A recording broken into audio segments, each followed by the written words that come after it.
তার মায়ের আর বুঝতে বাকি থাকলো না বাচ্চাটি মারা গিয়েছে। তার মা বাচ্চাটিকে মুখে নিয়ে তার বাসার দিকে রওনা করে। অপরদিকে একটি শিয়াল তার বাসায় আগে থেকেই ঢুকে বসে আছে এবং তার আরেকটি যে বিড়ালছানা ছিল তাকে হত্যা করে ফেলেছে এবং সেই বিড়ালছানাটিকে খাচ্ছে। বিড়ালছানাটির মা তার মৃত বিড়ালটিকে মুখে করে নিয়ে বাসার ভিতর প্রবেশ করে আর দেখে একটি শিয়াল তার আরেকটি বিড়ালছানাকেও মেরে ফেলেছে।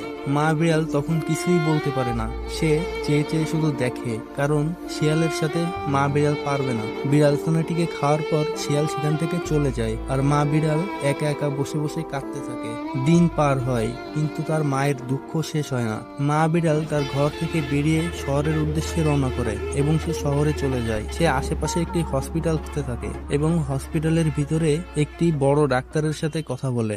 ডাক্তারকে সবকিছু খুলে বলে এবং ডাক্তারকে বলে যে সে প্রতিশোধ নিতে চায়। তখন ডাক্তার বিড়ালটিকে একটি